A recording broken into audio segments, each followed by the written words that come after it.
Y en esta ocasión vamos a comenzar ya en la página 141, donde lo primero que vamos a abordar es la intuición de la verdad integral, ¿no? Este sería, digamos, como el punto central en el cual nosotros nos vamos a comenzar a enfocar. La intuición de la verdad integral. Más o menos a la mitad de este primer párrafo, de este punto 1, dice el texto: en el dominio del conocimiento abstracto, o sea, para el pensamiento teórico, la verdad buscada es la certeza. Pero se trata de encontrar la certeza precisamente de la verdad.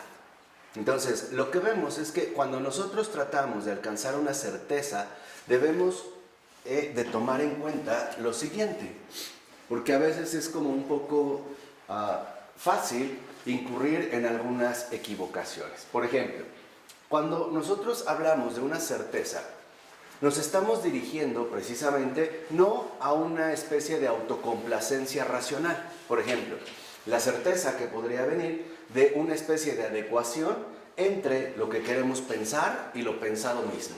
O sea, suponemos que a veces la certeza no es más que la aplicación del propio intelecto. Entonces pareciera que el intelecto alcanza la certeza con su propia autosatisfacción, ¿no? Con los resultados intelectuales obtenidos. Pero aquí no se trata de esto. O sea, se trata de reconocer que la certeza racional, o sea, la intuición de la verdad integral, esta certeza racional, ante todo, consiste en una manifestación de la verdad. O sea, no es producto de la razón.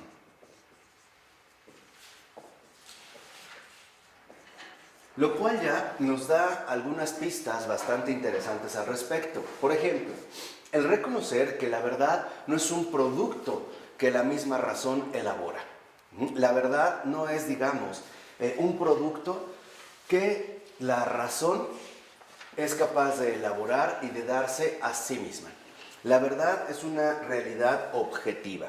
Y por ello es que, en efecto, la verdad lo que va a hacer es manifestarse a la razón.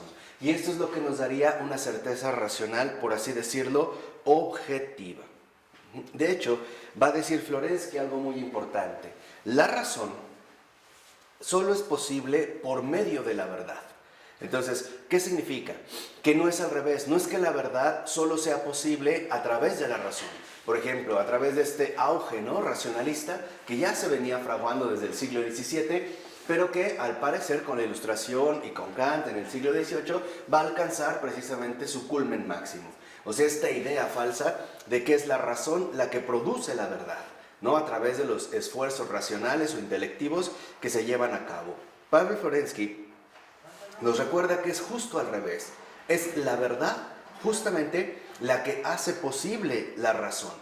O sea, la razón necesita de la verdad para poder adquirir, digamos, su verdadera altura. En este sentido, su verdadera dimensión auténtica. Por ello, lo que vemos es que en la 142, al iniciar la primera cita, dice Pavel Florensky: la certeza me certifica que la verdad, si la alcanzo, es realmente lo que yo buscaba. Pero, ¿qué buscaba? ¿Qué es lo que yo entendía bajo la palabra verdad? En cualquier caso, algo tan pleno que contenga todo en sí mismo. Por lo tanto, su nombre expresa solamente por convención, en parte de un modo simbólico. Dice, un filósofo define la verdad como el ser omniuno, pero entonces el término verdad no abarca su propio contenido. Entonces, lo que vemos es que, en efecto, esta manifestación de la verdad implica que la razón es iluminada por esta luz de la cual, que nos aporta el resplandor mismo de la verdad. Y aquí es donde nosotros deberíamos también de hacer una pequeña distinción a partir del gran John Henry Newman. Newman escribe una obra extraordinaria que se llama Gramática del asentimiento religioso. Y lo que Newman establece es que, en efecto, para empezar, nosotros deberíamos definir o distinguir más bien claramente entre lo nominal y lo real. Para Newman, lo nominal tiene que ver con aquellas conceptualizaciones que son necesarias, pero que nosotros mismos somos capaces de elaborar para tratar de captar, vamos a decirlo así, nuestra certeza racional. O sea, lo nominal tendría que ver con todas aquellas nominaciones o conceptos que nosotros establecemos para tratar de entrar en contacto con la realidad. Pero Newman dice que esto no necesariamente agota lo real. Lo real tiene que ver con aquello que supera mis propias conceptualizaciones. O sea, lo real es algo objetivo, mientras que lo nominal sería algo subjetivo. Esto significa que si, por ejemplo, yo digo que si Dios es trino y uno, y lo digo nominalmente a la manera de un concepto, no significa que lo estoy diciendo todo. Significa que solo estoy siendo capaz de nombrar algo al respecto, pero esta realidad no se reduce a mis propias nociones. O sea, las nociones serían en este sentido todos los productos subjetivos que el ser humano establece a través de su capacidad racional. Ahí establecemos nociones. En cambio, va a decir Newman, cuando nosotros ahora dirigimos la atención hacia lo real, vemos que lo real, 1, no es producto de la razón. 2, tampoco es alcanzable por los propios medios racionales. Y 3, lo real es algo objetivo, que la razón misma necesita recibir para ser en este sentido iluminada y por lo tanto también engrandecida. Entonces, podríamos decir que para Pavel Florensky, teniendo en cuenta esta ayuda de Newman, la certeza racional es precisamente nuestro auténtico asentimiento. Asentimos a algo cuya realidad nos sobrepasa. Por eso, por ejemplo, para Newman era tan importante, como lo hace ver en este texto extraordinario además, que la cuestión de la fe no es una cuestión nominal. No tiene que ver con lo que yo, digamos, pienso al respecto. Tiene que ver con lo que aquello me hace vivir a mí, la manera en la cual repercute en mi propia vida. Y a esto es a lo que Newman, en efecto, le llama asentimiento. Dicho de otra manera, tal parece que hoy tendemos a confundir de manera bastante ingenua el ámbito discursivo, o sea, las palabras, con las cosas que mencionan estas palabras. Y entonces llegamos a suponer que, por ejemplo, el lenguaje es el único medio a través del cual nosotros expresamos la realidad. Entonces, lo que decimos, en este sentido, representa a la realidad misma. Y Newman, lo mismo que Florensky, van a insistir que esto no es así. Que lo que nosotros decimos, en efecto, solo menciona algo, algún aspecto de la realidad, pero no abarca este concepto a toda esta realidad compleja que tratamos nosotros de mencionar, sobre todo tratándose de algo tan fundamental como la verdad. De tal manera que entonces, al iniciar el otro párrafo, dice el texto, es decir, al principio de la investigación solo tenemos una definición nominal de la verdad.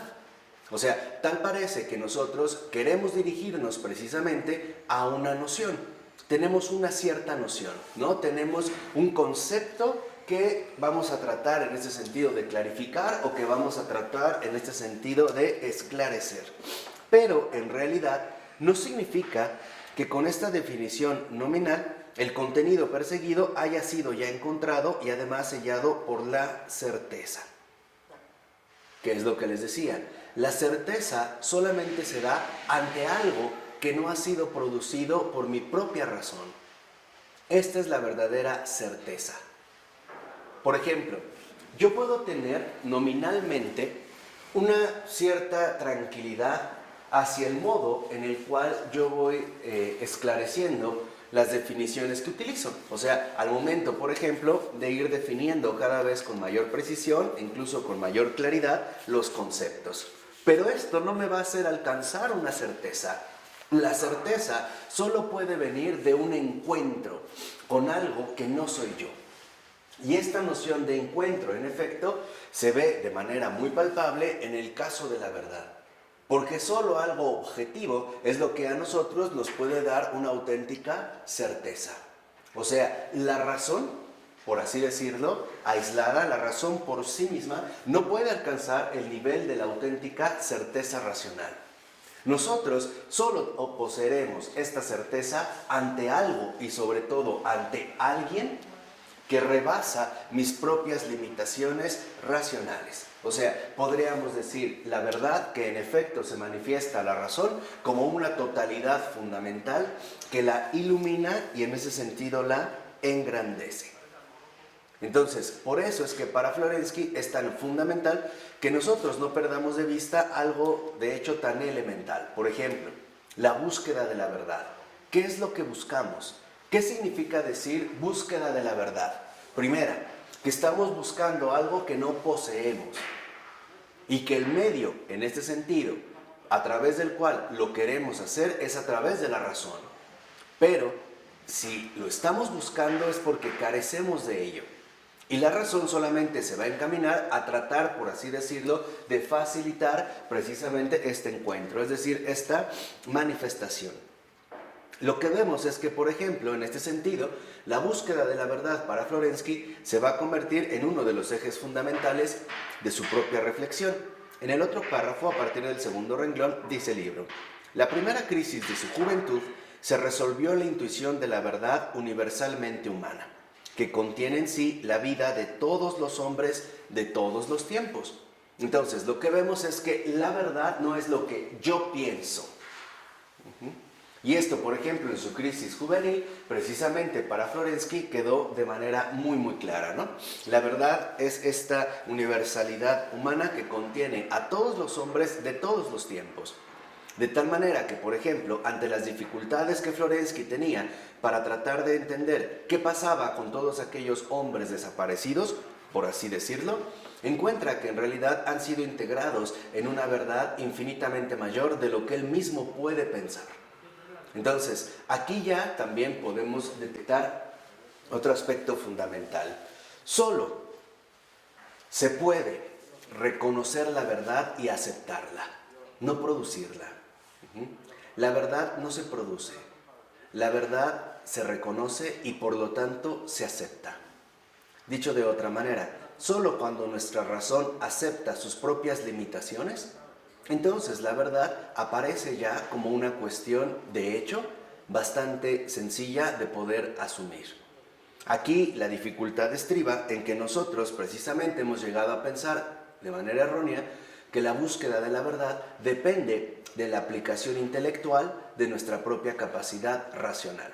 O sea, hoy pensamos que buscar la verdad es producir la verdad, construir la verdad. ¿Y cómo lo vamos a hacer? A través precisamente de toda nuestra capacidad lógica y en ese sentido discursiva para obtener una coherencia que a la razón le resulte autocomplaciente.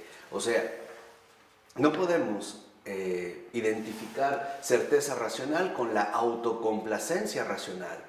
Una cosa es sentirse complacido por los logros alcanzados racionalmente y otra cosa es sentirse en este sentido incluso turbado por esta manifestación de la verdad que muestra a la razón que ella no lo es absolutamente todo. Ahora, esta intuición en efecto será la base de todo el esfuerzo intelectual de Florensky, que reflejará en su propio recorrido las vías de la filosofía religiosa rusa. Una, se trata de la verdad intuición, o sea, de la verdad viviente, de la verdad personal, de la verdad como omniunidad. Entonces, la verdad es una unitotalidad.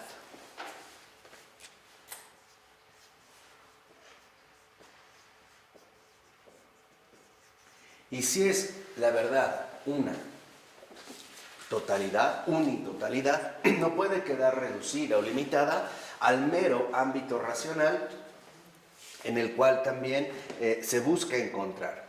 Entonces, al iniciar la 143, ahí mismo dice: como verdad que abraza a todos los hombres en todos los tiempos y en todos los espacios, la intuición de sus rasgos fundamentales ha debido dejar una impronta refleja en las lenguas.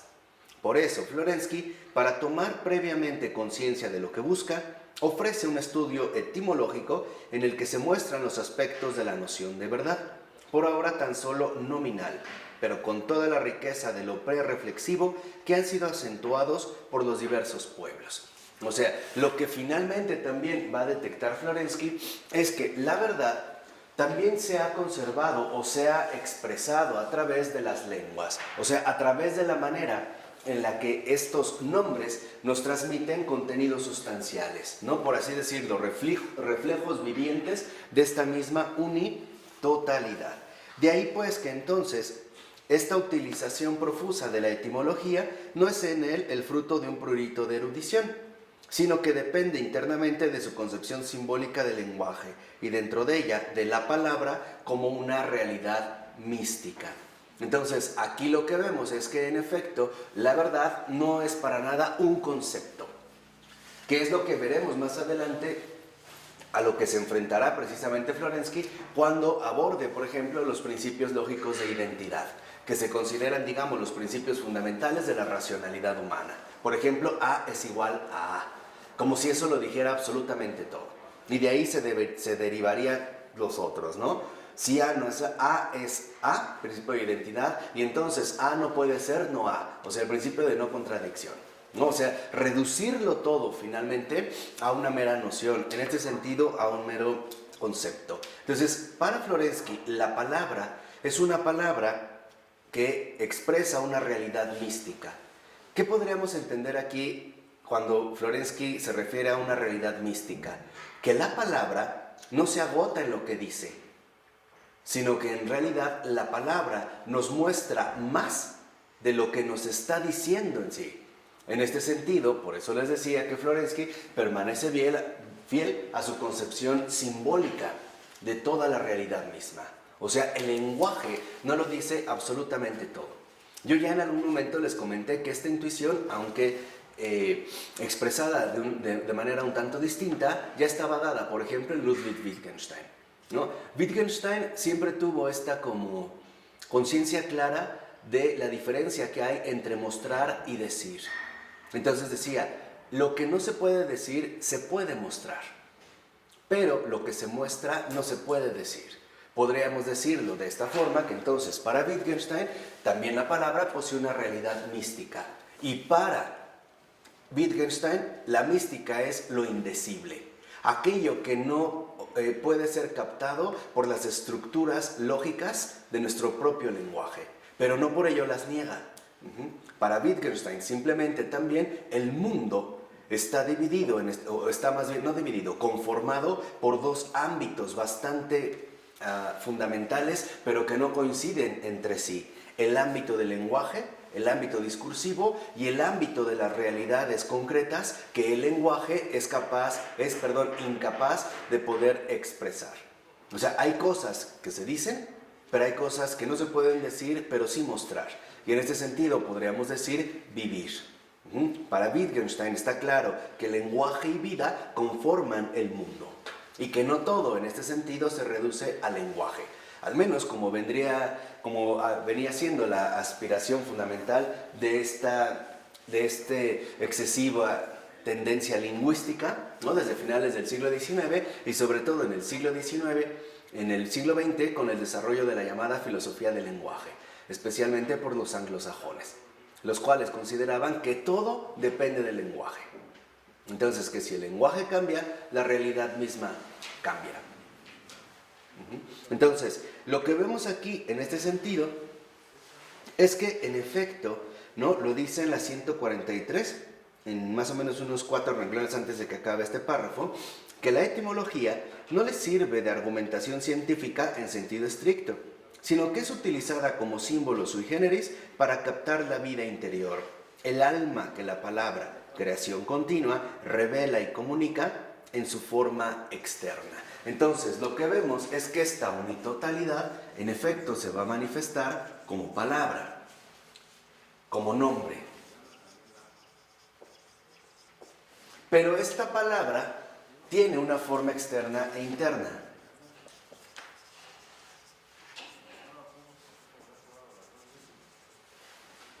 La forma externa de la palabra, del nombre, nosotros podríamos decir del concepto de verdad, tiene en efecto una dimensión externa que nosotros identificamos con el lenguaje, ¿no? La misma palabra verdad, pero la dimensión interna de la palabra nos lleva a su alma. O sea, a esta dimensión indecible que en efecto la palabra no puede decir, pero, como dijera Ludwig Wittgenstein, sí mostrar. Y aquí es donde empezamos a entender una dimensión bastante amplia de esta misma realidad. De ahí pues que incluso los positivistas lógicos que querían afiliarse al pensamiento de Wittgenstein tuvieran muchas dificultades con esta cuestión de lo indecible, porque para ellos todo dependía, digamos, del afinamiento del lenguaje. Dicho de otra manera, para los positivistas lógicos, a diferencia de Ludwig Wittgenstein, la metafísica no tenía cabida dentro de una concepción adecuada del mundo. Todo era ciencia. Y uno de los aspectos que en efecto Wittgenstein va a defender a lo largo de todo su itinerario, tanto intelectual como vital, es que sí existe una dimensión metafísica que el lenguaje en efecto es incapaz de describir, incapaz de transmitir, al menos como lenguaje, pero que sí puede mostrarlo a través de aquello que en efecto a nosotros mismos nos resulta en este sentido indecible. Por ello, en la nota 78 de esta misma página dice Florensky: para evitar malentendidos, no sería inútil recordar que el verdadero objeto de nuestras consideraciones es la vida interior y no la lingüística. Entonces, lo que nos está mencionando precisamente Florensky es que esta palabra, en estas dos dimensiones, es símbolo, ¿no? Unidad de dos mundos fundamentales que nos dirigen tanto a una dimensión externa, el ámbito discursivo en el cual nosotros intercambiamos palabras y captamos, vamos a decirlo así, el significado, ¿no?, mismo de la palabra, pero por otro lado también esta palabra incluye su dimensión interna o alma que nos remite a una dimensión no lingüística, por así decirlo, a una dimensión espiritual. Entonces podríamos decir, el lenguaje, la palabra como lenguaje, en efecto nos lleva al ámbito del significado o precisión lingüística, ¿no? Precisamos los significados de una palabra, pero la dimensión interna de esta palabra nos lleva más bien al sentido profundo de esta palabra. O sea, aquello que no se puede decir, pero que la misma palabra nos transmite por otro medio diferente, por un medio expresivo que no puede ser precisamente articulado en términos lingüísticos. Y por ello es que en efecto estaríamos nosotros ante la contemplación fundamental de un símbolo. Dicho de otra forma, Florensky, en este sentido también muy afín a Wittgenstein, considerará que el lenguaje en general tiene un ámbito material, discursivo, ¿no?, sensorial, escuchamos, definimos, pero también posee una dimensión espiritual.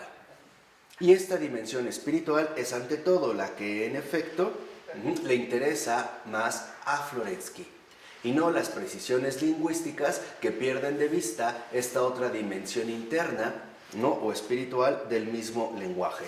Dos renglones abajo dice: la lengua es no una cosa inerte, ergon, sino una actividad siempre viva, o sea, energía.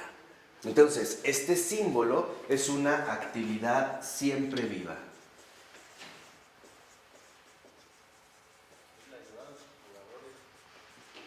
Y en este sentido es energía y no ergon. Ergon como algo ya definitivo y establecido. Dice, la palabra es una creación continua y tal es su esencia. Por consiguiente, la palabra es lo que el creador de la lengua le hace ser, sea el poeta o el filósofo. La forma exterior de la palabra, a saber, su fonema, al mismo tiempo que su morfema, o sea, la pronunciación y también la audición que nosotros percibimos, existe para y a causa de su alma, el sema. Fuera de este no se da palabra, no hay más que un proceso físico. El sema no tiene en cuenta su forma más que en cierta medida. Está lejos de ser su esclavo. Entonces, lo que vemos es que en efecto, para Florensky, el lenguaje nos transmite más de lo que dice. Y esta también es una de las intuiciones fundamentales, vuelvo a insistir, de Wittgenstein. Las palabras expresan más de lo que pueden decir. ¿Qué significa esto? Que no nos podemos limitar a la mera dimensión física de la palabra, o sea, al establecimiento, por ejemplo, de un determinado significado, como si el lenguaje solamente fuera una articulación física de fonema y morfema y dejáramos de lado el sema, la semántica, o sea, el significado profundo que en efecto estas palabras nos transmiten. Dicho de otra manera quizá, para Florensky, entonces, está claro que en efecto hay un ámbito lingüístico, pero también hay un ámbito extralingüístico, o lo que vendría a ser lo mismo. La razón posee una dimensión lingüística, posee una dimensión externa, pero también la razón está llamada a crecer en una dimensión interna, es decir, en una dimensión espiritual. De tal forma que entonces para Florensky el lenguaje no es una concatenación estéril, ya de definiciones rígidas. El lenguaje está más bien vinculado a la creatividad continua de los hombres que están vivos. Por ello no es casual también que Wittgenstein, ya más maduro, ya el Wittgenstein, por ejemplo, de los cuadernos azul y marrón, o ya de las investigaciones filosóficas sobre todo, va a establecer una conjunción bastante extraordinaria, bastante fecunda entre juegos de lenguaje y formas de vida. ¿Qué quiere decir? Que entonces para el Wittgenstein de las investigaciones filosóficas, que ya lo empieza a intuir desde los llamados cuadernos azul y marrón, se da cuenta de que el lenguaje no solamente se reduce a una mera articulación física, o sea, al fonema y al morfema, ¿no? A la pronunciación y a la elaboración conceptual, sino que en efecto está ante todo vinculada, está ante todo articulada o vinculada con algo distinto a lo lingüístico que, en efecto, en este sentido, nos conduce a las formas de vida. Entonces, para Wittgenstein, lo mismo en este sentido que para Florensky, lo que nosotros llamamos lenguaje es una actividad siempre viva que involucra palabras y vivencias. Y en realidad lo que nosotros queremos hacer es muy sencillo. Tratamos de decir lo que antes vivimos. Nos ayuda a profundizar en lo que esté. Exacto, o sea, las palabras en este sentido no son fines, son medios. El lenguaje es un medio a través del cual estamos llamados a profundizar, en efecto, de manera continua, de manera cada vez más precisa, en el misterio profundo de la vida. Entonces, esta actividad siempre viva involucra, en efecto, como energía, lenguaje, pero también vivencias. Y de hecho, entonces, el lenguaje aparece como lo que es un medio fundamental para tratar de expresar, transmitir, comunicar y compartir las vivencias fundamentales que previamente nosotros hemos adquirido. Por eso es que para Florensky queda claro que no es consecuente suponer que el lenguaje agota la posibilidad viviente de la cual él mismo ha surgido, o de la cual él mismo en efecto ha, en este sentido, brotado. Entonces, por mencionarlo así, al ir a contracorriente de las tendencias dominantes del siglo XX, Florensky lo que nos está recordando es algo fundamental. El lenguaje no lo es todo. El lenguaje no lo abarca todo, ni es capaz de decirlo todo, ni tiene las posibilidades de expresarlo todo. Porque el lenguaje mismo brota de una raíz sustancial que es la vida, ¿no? Esta vida fundamental que involucra un esfuerzo continuo de clarificación. Y ahí es cuando, en efecto, nosotros emplearemos el lenguaje. Por ello, no es casual que también Wittgenstein, ya en las investigaciones filosóficas, hable del lenguaje como de herramientas. Herramientas con las cuales nosotros intentamos llevar a cabo diversas funciones, y no solo una. O sea, no perder de vista que un lenguaje siempre va acompañado de una determinada forma de vida. El decir y el mostrar, lo que para Wittgenstein en el Tractatus era decir y mostrar, ahora en las investigaciones es juegos de lenguaje y formas de vida. Por eso ya incluso Wittgenstein ni siquiera aceptará la existencia de un lenguaje estático, rígido, lógico. Ahora le va a devolver al lenguaje su plasticidad fundamental. Entonces, lo que en Wittgenstein aparece como plasticidad, En Florensky aparece justo como creatividad. El lenguaje es plasticidad. El lenguaje es lo suficientemente plástico y dinámico como para tratar de mantenerse fiel a las experiencias primordiales que se han recibido a través de estas vivencias. Por eso es que para Wittgenstein, lo mismo que para Florensky, solo necesitamos, más para Florensky sobre todo en este caso, encontrar la expresión adecuada y no la imposición verbal. Entonces, lo que nosotros en efecto estamos tratando de realizar es encontrar a través de las palabras la expresión adecuada de esta realidad viviente que en efecto experimentamos, pero que muchas veces no encontramos el término preciso, o al menos el término más adecuado, el término más cercano o más fiel incluso al alma misma de la palabra, o sea, a su dimensión externa. ¿Sí? ¿Vamos? Y esto creo que es bastante obvio, incluso dentro de nuestras experiencias más comunes, ¿no? Hay situaciones que hemos experimentado y que definitivamente no tenemos la palabra, ¿no? Ahí sentimos la insuficiencia del lenguaje. Entonces, esto es también una de las convicciones profundas para captar la certeza racional, la insuficiencia del lenguaje. O sea, el lenguaje no es omnipotente. El lenguaje no tiene, digamos, esta omnipotencia para poder decirlo absolutamente todo y además para decirlo de una manera absoluta. La unitotalidad, que es la verdad, no es esclava del lenguaje. No depende de la elaboración conceptual, tampoco, digamos, de la rigidez lógica de los conceptos y mucho menos de la imposición nominal de un cierto término. Justo lo que hace la verdad es hacer estallar por los aires nuestros moldes fijos que lingüísticamente nosotros hemos venido adquiriendo a lo largo del tiempo. Por ello, no es casual que en efecto las palabras mismas se vayan ajustando o reajustando o precisando conforme la experiencia, en ese sentido, vivencia fundamental y asimilación de contenidos, nos permite ir precisando o ir tratando de captar, por ejemplo, la precisión más adecuada. Pensemos, y no es casual que en este sentido Florensky también lo tenga tan presente, en el caso de San Atanasio. Cuando San Atanasio, por ejemplo, hablaba de la Trinidad y sobre todo de la realidad divina del Hijo, alcanzó una expresión fundamental que era ciertamente complicada: homoousios. Hoy nosotros lo mencionamos como consustancial al Padre y nos parece una cosa en realidad muy sencilla, pero simplemente la adquisición de este término exigió, no solo de San Atanasio, sino de sus predecesores fieles a la ortodoxia, que ya explicamos que es la ortodoxia en su momento, en efecto, una continuidad y una fidelidad fundamental. Entonces, debemos, a su vez, de distinguir claramente dos cosas distintas. Primera, una especie de obsesividad lingüística y otra, una auténtica fidelidad al alma de la palabra. Entonces, lo que nos está mencionando en ese sentido Florensky no es más que una profunda coherencia teológica. Lo primero es lo invisible y después lo visible.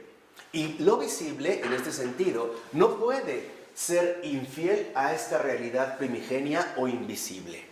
Lo vemos incluso desde el Génesis, que es el punto del cual parte Florensky, ¿no? En el principio creó Dios el cielo y la tierra, y el cielo representa toda esta realidad invisible. Y la tierra, lo visible, no puede perder de vista el llamado fundamental que tiene que realizar, o sea, este esfuerzo de fidelidad. Lo que nos está diciendo en este sentido Florensky es que el lenguaje debe de permanecer fiel incluso a sí mismo, es decir, a su dimensión simbólica. Y recordar que el lenguaje no se agota en la mera dimensión externa, sino que al contrario, el lenguaje debe de permanecer fiel en este sentido a las vivencias primordiales de las cuales él ha brotado. O sea, el significado va a quedar en ese sentido dirigido u orientado hacia el sentido primigenio en el cual la palabra, en efecto, se ha ido desarrollando.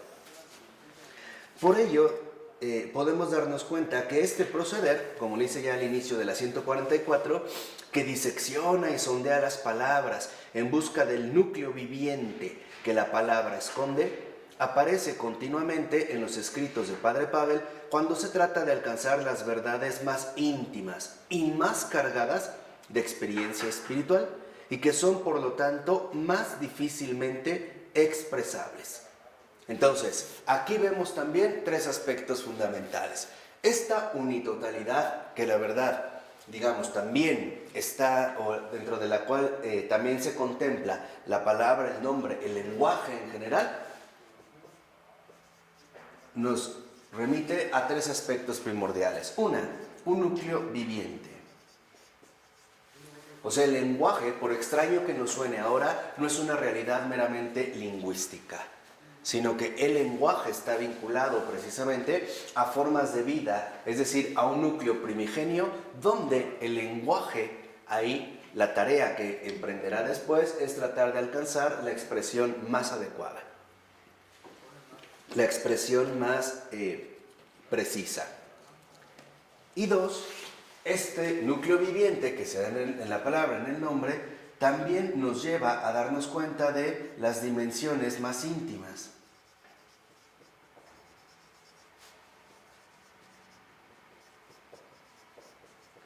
Y estas dimensiones más íntimas también a su vez nos va a remitir a lo más difícil de expresar.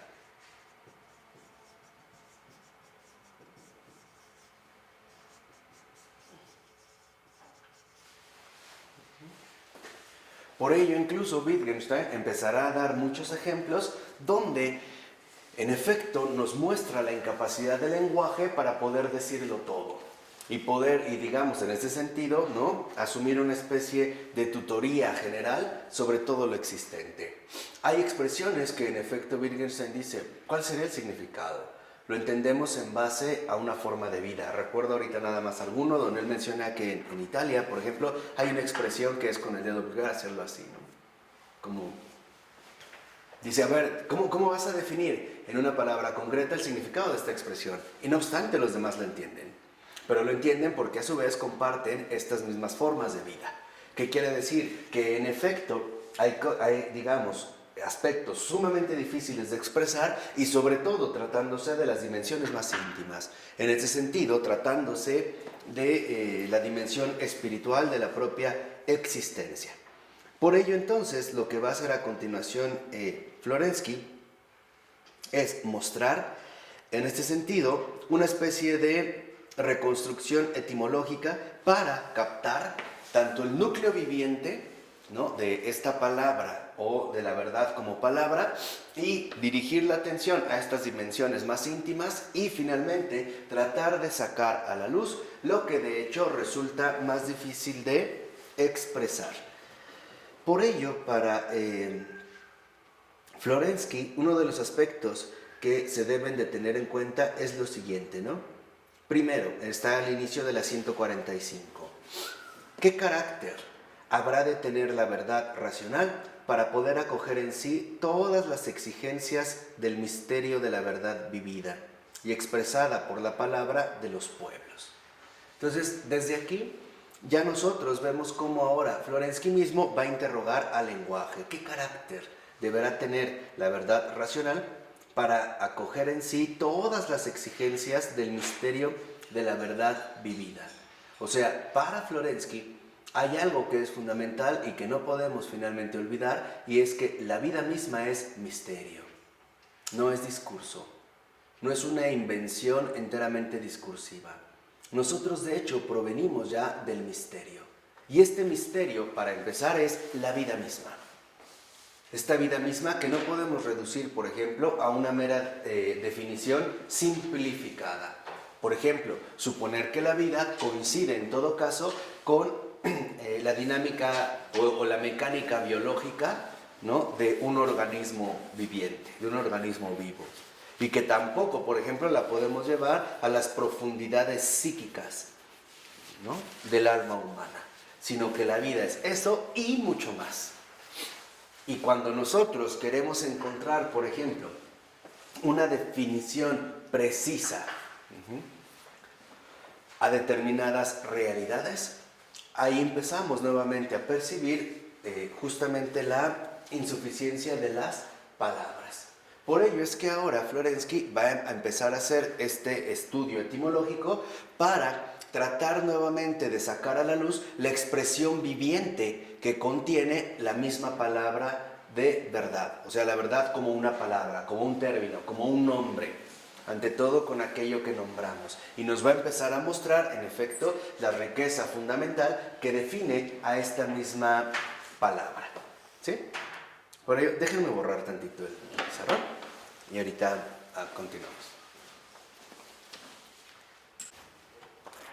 Bien, entonces continuando lo que decía, para que hagamos justamente esta profundización en la verdad como nombre, o sea, en el nombre que nosotros empleamos para expresar esta realidad viviente, ¿no? Aparecerán sobre todo algunos perfiles fundamentales que Florensky asume. Y entonces vamos a hablar de la verdad, el nombre, ¿no?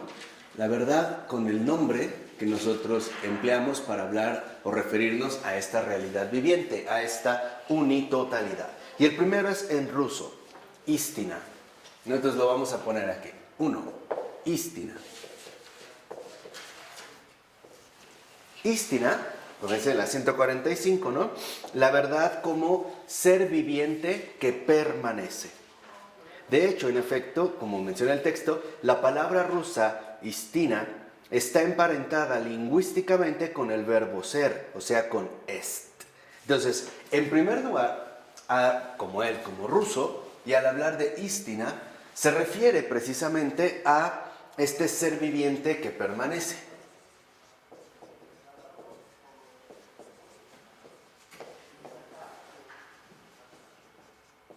¿No? Estamos, en este caso, en la istina en ruso. La mención que se hace de este nombre en ruso apela a este ser viviente que permanece. Porque, según Florensky, al iniciar la otra cita, istina ha fijado en sí misma la noción de realidad absoluta. Istina es, lo que existe verdaderamente, por oposición a lo que es ilusorio, no real, no permanente. La lengua rusa remarca en la palabra istina el aspecto ontológico de esta idea. Entonces, lo que vemos es que el ser viviente que permanece es, en pocas palabras, lo real. En oposición, justamente, a lo que podría ser meramente aparente o ilusorio, ¿no? Cuando se habla de verdad en ruso y se emplea esta palabra istina y se refiere al ser viviente que permanece, en efecto se hace una referencia clara a lo real, que se opone a lo ilusorio. Entonces, cuando se habla de verdad, lo que se está diciendo es que esta verdad no engaña. Es un ser viviente que permanece y que por lo tanto, en este sentido, no defrauda. Hablar justamente de la verdad, en esta mención, en el nombre que se utiliza para la verdad en ruso, istina, lo que vemos es que se refiere a algo, una, permanente que no pasa. 2, es viviente y no, en este sentido, inerte. Y 3, se refiere al ser fundamental de lo real, que no es ilusorio, ni pasajero, ni engañoso, ¿no? La verdad, en este sentido, en ruso, istina, ya refleja un aspecto fundamental de la verdad misma. Dice al iniciar el otro párrafo: para Florensky, esta noción se corresponde con el concepto escolástico de la verdad ontológica de las cosas mismas. Istina es todo aquello que es. Fíjense, la raíz del ser es, en sánscrito as, significaba respirar. Entonces, vemos que de aquí también Florensky va a hacer una pequeña derivación. Ahora, la derivación que él remite a estas lenguas viene dos, bueno, lo vamos a poner así para no extraviarnos mucho, dos en as, sánscrito. Y en sánscrito, as se refiere a respirar. Y aquí también para nosotros, en efecto, hay como una relación inmediata entre la vida y la respiración. Tan es así que, por ejemplo, cuando a nosotros nos falta el aire, de inmediato entramos en una verdadera angustia. En latín, ¿no? La angustia, el angst, viene o se refería a esta experiencia viva de ser sofocado, ¿no? Entonces, lo que vemos es que en sánscrito, de donde él también va haciendo esta búsqueda de las relaciones con as, si en es, en ruso, vemos del as, donde se ha derivado el ser, el respirar, entonces también el respirar va a estar vinculado a la vida y al ser.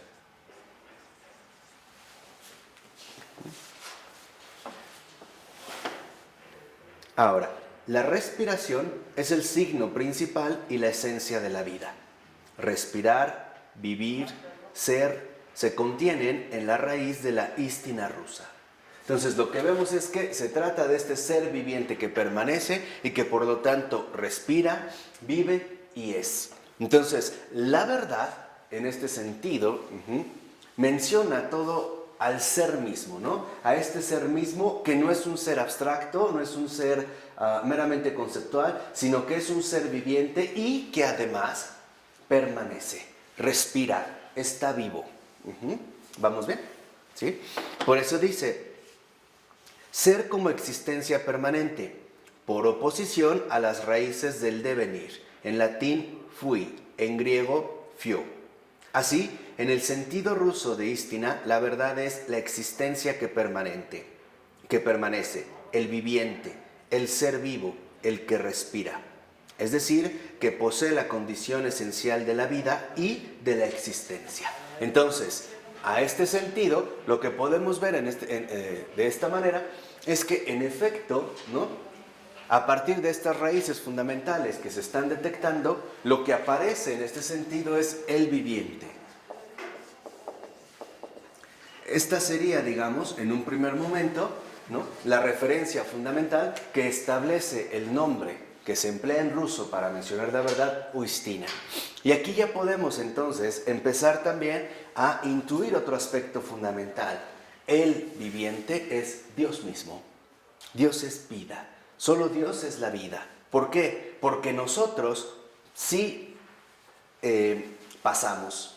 Dicho de otra manera, no pertenecemos, no permanecemos de manera indefinida y tampoco respiramos todo el tiempo. De hecho, al morir, en efecto, dejamos de respirar. Entonces, esta permanencia fundamental al viviente, ¿no?, parece ser la base inmediata del nombre de la verdad. O sea, tal parece que entonces, de manera fundamental, cuando se habla en ese sentido de verdad, se hacía finalmente con la clara intención de remitirlo a este fundamento absoluto de todo lo existente, a Dios mismo.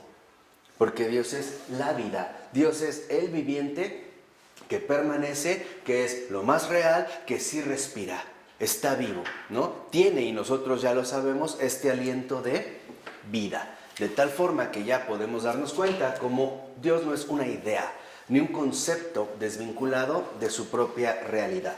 Dice, a continuación, la verdad como ser viviente por excelencia. Esta es su noción en el pueblo ruso. Ahora, ¿quién es el ser viviente por excelencia? Solo Dios. Ninguno de nosotros tiene esta excelencia de la vida. No, solo Él. Dice, Florensky considera esta concepción de la verdad como el rasgo más original y peculiar de la filosofía rusa, que de hecho se va a definir de esta manera como ontologismo, ¿no? O sea, remitido a lo esencial, al ser. Entonces, el viviente es el ser mismo, la vida, la respiración ininterrumpida. Y como nosotros ya sabemos, incluso esta respiración que no solo permanece, sino que además da vida. Acuérdense, por ejemplo, en Génesis, cuando Dios crea al hombre, lo toma del barro, de la tierra, y le insufla, le sopla, ¿no? Le sopla como darle aliento de vida. Y esto solo lo puede hacer alguien que vive, alguien, el viviente, ¿no? Ser el único viviente. Este ser viviente que permanece, que es lo máximo real, la realidad de hecho única, que respira, ¿no?, que es y que vive. Ahora pasamos al griego. Del ruso, ahora Florensky, pasará también al griego, aletheia.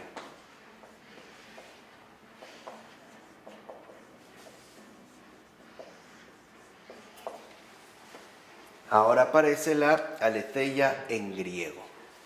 Y en pocas palabras, en efecto, aletheia se aplicaba en griego a lo que es digno de consideración, de conmemoración.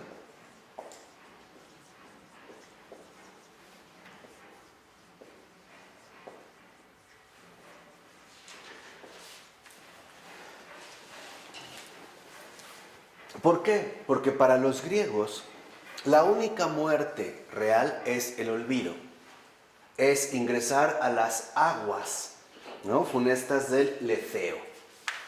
Y aquí es donde está compuesto. Letheo se refiere al olvido. El a es un prefijo griego que significa ausencia o privación, o sea, sin. Literalmente, si nosotros tradujéramos aletheia, veríamos que quiere decir sin olvido, o sea, que se recuerde. ¿Pero qué se va a recordar? ¿Cualquier cosa? No, únicamente lo que es digno de conmemoración. Y aquí entra un aspecto central. La conmemoración no significa únicamente un recuerdo mecánico de algo pasado. La conmemoración involucra exaltar aquel contenido que en efecto se dio y que es digno de ser recordado y recomendado a todos los presentes, ¿no?, a todos aquellos de épocas posteriores. Si lo vemos, lo dice ahí mismo en la 146, en el cuarto renglón.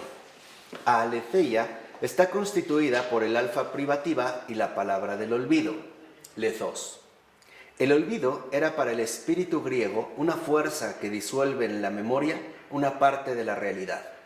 O sea, es la fuerza del tiempo que todo lo devora. Entonces, aquí ya podemos como tener una cierta indicación más precisa, ¿no? Esta fuerza del tiempo que todo lo devora se opondría de manera directa a aquello que no sucumbe ante el tiempo. Nosotros le llamaríamos eternidad, ¿no? Dice, de este modo, dice Florensky, la verdad es para el griego aletheia, es decir, algo que puede permanecer sin ser arrastrado por el olvido, por la corriente letal del mundo sensible, algo que sobrepasa el tiempo, que se mantiene sin fluir, algo que guarda eternamente la memoria. Entonces, aquí también lo que vemos en este sentido es que aletheia, esto que es digno de conmemoración, nos indica a su vez lo que sobrepasa el tiempo.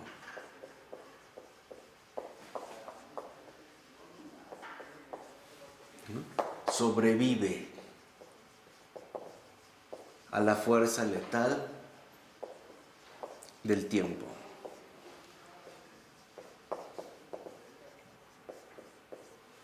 Y que por lo tanto nos remite entonces en este sentido precisamente a la condición fundamental de la propia memoria, ¿no? Y además, la verdad es la eterna memoria de una cierta conciencia. Es un valor digno de una conmemoración perpetua y capaz de esta. Entonces lo que vemos es que en efecto la aletheia en griego, en pocas palabras, nos remite a la noción de perpetuidad. La perpetuidad es que se recuerde para siempre, que no se pierda, que no se extinga, que no se olvide, que no sea devorado por las aguas del tiempo, no por el olvido, sino que sea perpetuado, conservado. Y la manera de poder llevar a cabo precisamente esta conservación va a ser a través de la memoria. Por ello es que Florensky va a subrayar el parentesco de esta exigencia de la verdad como memoria eterna con la concepción que indica la palabra de Dios. La verdad del Señor subsiste por siempre. Hoy cita el Salmo 116, versículo 2. La verdad del Señor subsiste por siempre. Y es lo que vemos. Solo el Señor es lo que es digno de conmemoración porque sobrepasa el tiempo, porque el tiempo no le afecta para nada, lo sobrepasa y Él sí existe en una perpetuidad ininterrumpida. De tal manera que entonces, por eso, para los griegos, lo importante era no ser olvidado. De ahí pues que también desarrollaran, por ejemplo, algunas manifestaciones culturales que en efecto buscaban de alguna manera acercar a los pobres mortales a esta perpetuidad, por decir, los Juegos Olímpicos. Los Juegos Olímpicos, a diferencia de lo que hoy nosotros entendemos por esto, no tenían que ver precisamente con la cuestión enteramente competitiva. No, tenía un propósito fundamental: librarse finalmente del tiempo. ¿Cómo? A través de realizar hazañas extraordinarias que fueran dignas de ser perpetuadas en la memoria de los hombres. O sea, sobresalir, ¿no? Salir, vamos a decirlo así, o más bien sobrepasar la normalidad temporal de todos los mortales para que en efecto se alcanzara este índice de perpetuidad y por lo tanto de inmortalidad.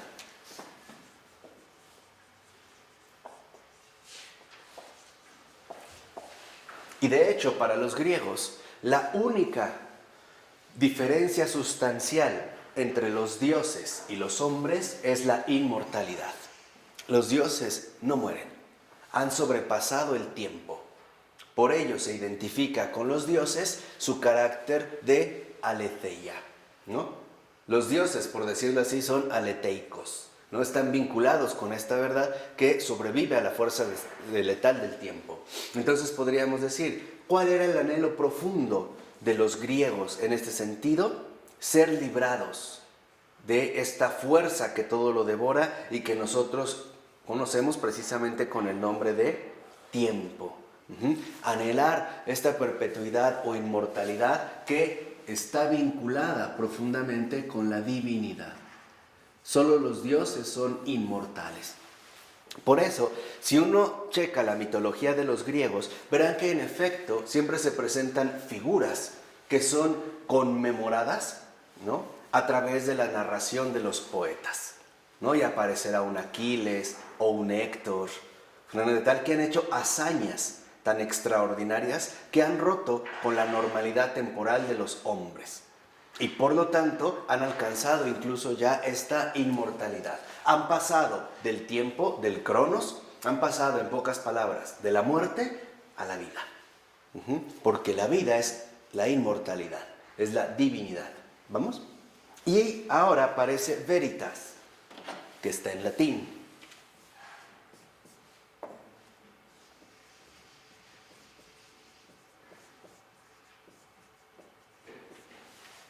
¿Qué pasa con veritas?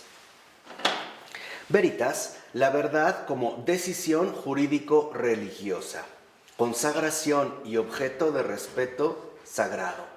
Entonces, lo que vemos es que aquí la verdad aparece precisamente como una consagración religiosa. Veritas, en latín, es consagración religiosa.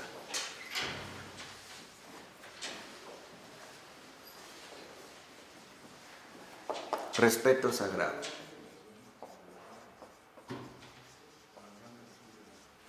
¿No? Incluso también como decisión jurídica. Ahorita vamos a entender por qué.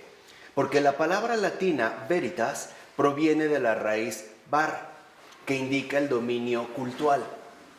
O sea, veritas viene de esta raíz var, que se refiere al ámbito cultual, ¿no? O sea, hay una referencia directa a la cuestión del culto.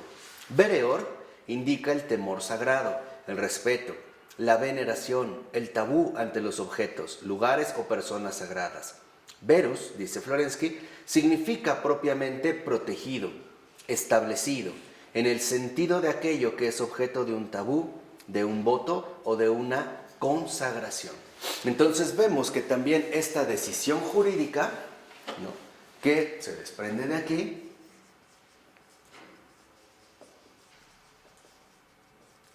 también conlleva la noción fundamental de protección. Pero esta protección no es una protección civil en el sentido moderno del término, porque hoy suponemos que el que nos protege es el Estado. Él es, digamos, el que nos brinda esta protección que necesitamos. No, esta decisión jurídica que invita también finalmente al reconocimiento de una protección, quiere decir que depende de una consagración religiosa, un respeto a lo sagrado, un respeto sagrado que se dirige en último término también al ámbito de la divinidad, ¿no? Está en ese sentido también profundamente vinculada con la cuestión religiosa. Dice, posee también un matiz jurídico, por ejemplo, el veredictum, que viene de veritas. El veredictum, que tiene el sentido de una decisión religiosa y obligatoria tomada por las personas encargadas del culto, porque el derecho de la antigüedad no era más que uno de los aspectos del culto. Entonces, veritas, en tanto consagración religiosa, respeto sagrado, decisión jurídica o protección, en efecto, ¿no?, está profundamente vinculada con la noción de culto, con el ámbito de lo cultual. Dice, si el radical var significaba originariamente hablar, dice Florensky, es en el sentido que le atribuía toda la antigüedad, o sea, el de la palabra profética y poderosa, consagración ritual u oración, capaz de hacer que su objeto inspire temor y veneración, y no solo de un modo jurídico y nominal, sino místico y real. Vereor, por tanto, significa se lleva a cabo sobre mí una práctica ritual, o bien la fuerza del voto se extiende sobre mí. Veritas proviene de esta raíz, era un término jurídico y solo tardíamente adquirió un sentido filosófico o teológico, relativo al ámbito del conocimiento. El término veritas, que tiene un origen jurídico-religioso y jurídico-moral, ha conservado siempre este matiz jurídico. O sea, una cuestión de iure, ¿no? De la palabra jurídico, de un derecho. Entonces, cuando se habla de verdad o se menciona la verdad en el nombre en latín, veritas, está profundamente vinculada con la cuestión del culto. Una decisión jurídica que en efecto involucra protección en base a la consagración religiosa o al respeto sagrado que se va adquiriendo dentro de este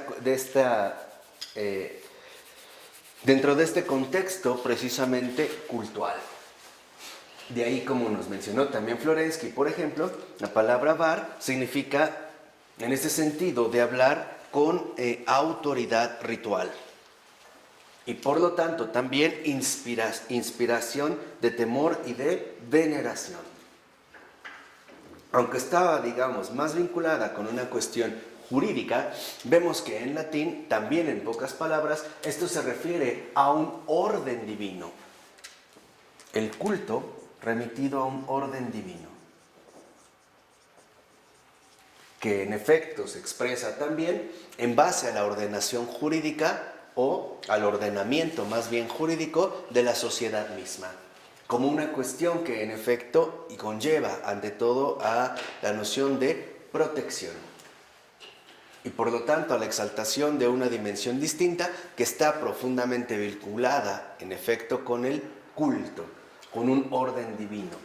Y por último, también Florensky menciona ahora emet. Emet, que es en hebreo. ¿Qué pasa con emet? Aquí la verdad aparece como fidelidad, apoyo y seguridad de la promesa. Entonces tenemos en emet fidelidad,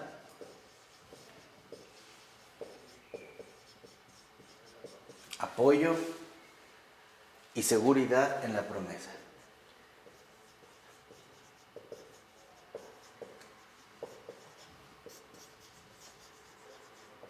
O sea, sostén. En hebreo, cuando se habla de la verdad, se aplica el nombre emet. Emet, en este sentido, nos remite a la fidelidad, al apoyo y la seguridad en la promesa. No, o sea, no, se habla en ese sentido de un sostén. Por ejemplo, las columnas de un determinado templo antiguo que sostienen la carga más pesada, a eso se le decía emet. Ahí estaba la verdad. ¿Por qué? Porque la verdad no defrauda, cumple finalmente su promesa. Por ejemplo, de una columna, lo que esperamos, o en este sentido distinto, lo que nos promete esta columna es que va a soportar todo el peso que se le coloca. No, de hecho aquí tenemos una arquitecta que nos puede ayudar bastante en esto, donde al menos donde yo sé, el peso fundamental de las construcciones antiguas está arriba. Por eso es tan importante primero la construcción o elaboración de los cimientos y después, digamos, el sostén, ¿no? Hoy le llaman, ¿cómo se llaman estas? Estas columnas, ¿no? Las columnas que en efecto van a distribuir y soportar el peso. Entonces, este sostén también involucra que emet, cuando en hebreo se habla de la verdad, emet, se habla de que esta fidelidad, apoyo y seguridad en la promesa es porque soporta todas las cargas. Y por lo tanto, el único que soporta todas las cargas es Dios mismo. Dios es emet. Dios es, en este sentido, la verdad. No defrauda. No defrauda a nadie. Es un sostén absoluto para cualquier ser viviente. No defrauda en este sentido en la promesa de sostén. Dice ahí en la 47. En la concepción hebrea y semita se ha fijado otro aspecto de la noción de verdad. El aspecto histórico o teocrático, es decir, relativo a la historia de la salvación. Dice Florensky, para ellos la verdad ha sido siempre la palabra de Dios. No defrauda. Entonces lo que vemos es que este sostén, en el caso en hebreo, es la palabra de Dios.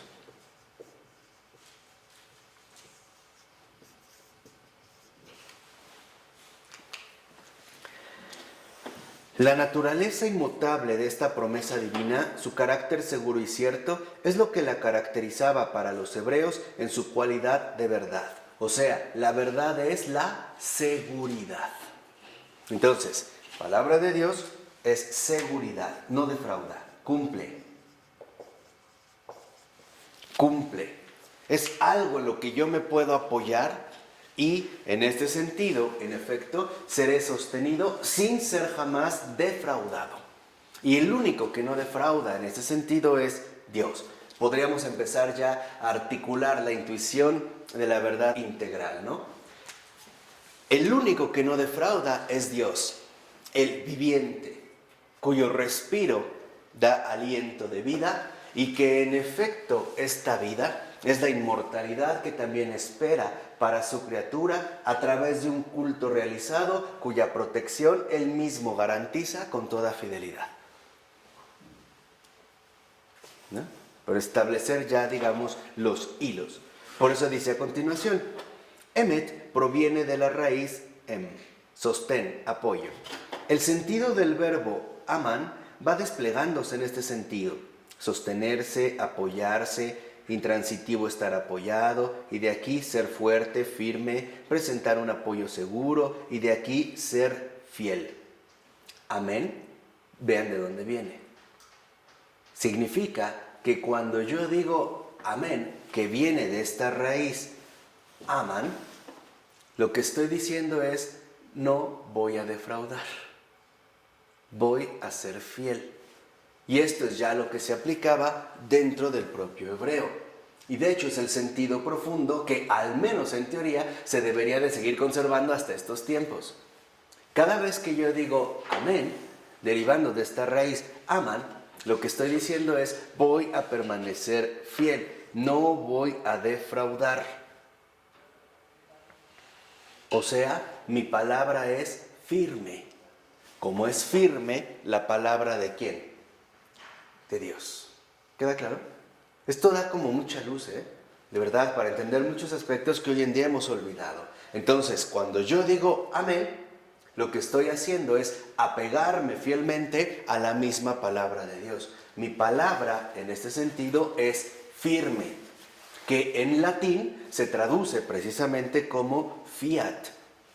Cuando María le responde al ángel, amén, en este sentido hebreo, y se ha traducido al latín por fiat, lo que está diciendo María es justo esto, ¿no? La muy santa Madre de Dios. Mi palabra es firme. Y mi palabra es firme porque tengo puesta toda mi seguridad, todo, ¿no? Toda mi vida está puesta y sostenida por Dios. Es decir, en ese sentido, por la palabra de Dios. Lo que Dios en ese sentido ha revelado. Entonces no es un sí, como este sí vacío de contenido que hoy en día nosotros empleamos, ¿no? Con esta ligereza verbal que nos caracteriza.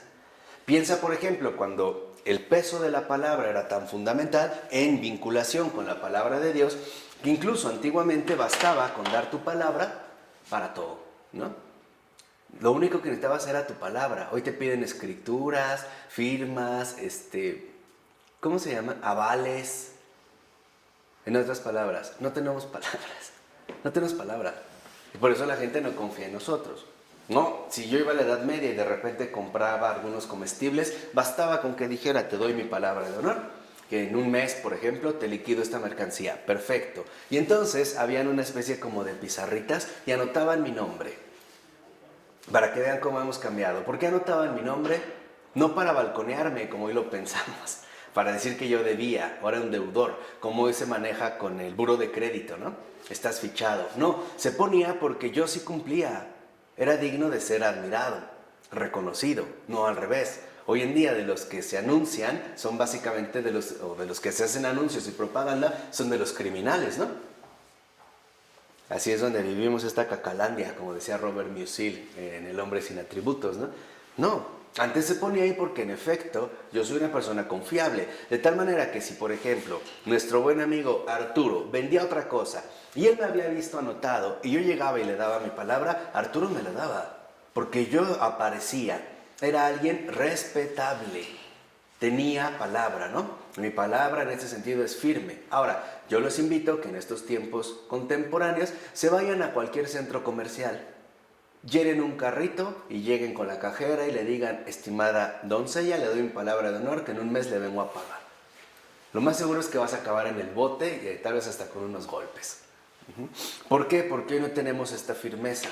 ¿Qué quiere decir? Que en síntesis tal parece que hoy no vivimos la verdad. Entonces vemos cómo, ahí mismo a continuación, la palabra emet, verdad, contiene estos sentidos: firmeza, constancia, de aquí la seguridad. Después viene la fe, o sea, fidelidad, fides, en latín, en virtud de la cual es que se es constante en sí mismo, guarda y cumple la promesa. Es la noción de Treue y Glaube en alemán. Cuando se habla en alemán de fe, Glaube, se está hablando de que en efecto uno cumple la promesa. Entonces, la relación de esta noción con la de honestidad, integridad de alma es clara. Entonces, lo que vemos es que en efecto la palabra de Dios es integridad y por lo tanto no defrauda a nadie. Y nosotros estamos llamados a seguir los mismos pasos de esta integridad. De este modo, dice Florensky, para el judío la verdad es efectivamente palabra verdadera, fidelidad, promesa segura. Y solo la palabra de Dios es la palabra auténticamente firme. O sea, la verdad es la promesa invariable de Dios, asegurada por la fidelidad y la inmutabilidad del Señor. Entonces, aquí entendemos otra dimensión fundamental que nos transmite el hebreo. La verdad es el Señor, pero no es solamente el Señor que promete, es el Señor que cumple. Y que cumple de manera totalmente fiel, de manera extraordinaria, de manera, en ese sentido, sorprendente, en total fidelidad, con absoluta seguridad. Por ello, nosotros podemos, como lo entendía el hebreo, confiarnos plenamente a Dios mismo, porque Él no defrauda a nadie. Así pues, en la 148, ¿no?, después de este cuadro comparativo, dice el texto: la verdad, entonces, como ser viviente que permanece y que comunica la vida con su aliento, como memoria eterna de aquello que es valioso y digno, como palabra que vincula con el centro sagrado de la vida, como promesa firme y fidelidad eterna, como finalmente el fondo ontológico de lo que es universalmente humano.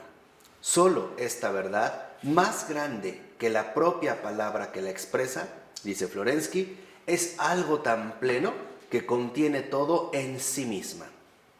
Ahora, se plantea una última y decisiva cuestión, la del sujeto viviente capaz de portar y manifestar una tal verdad. Un sujeto viviente. Porque sería también, digamos, hasta de cierta manera cómodo suponer que, bueno, hablamos de Dios y listo. Pero ¿quién será este sujeto viviente que sea capaz de portar en sí mismo y manifestar una tal verdad. Y esto es lo que veremos la próxima ocasión. ¿De acuerdo? ¿Alguna duda, alguna pregunta? Nada. Bueno, hasta aquí le vamos a dejar. En el nombre del Padre, del Hijo y del Espíritu Santo.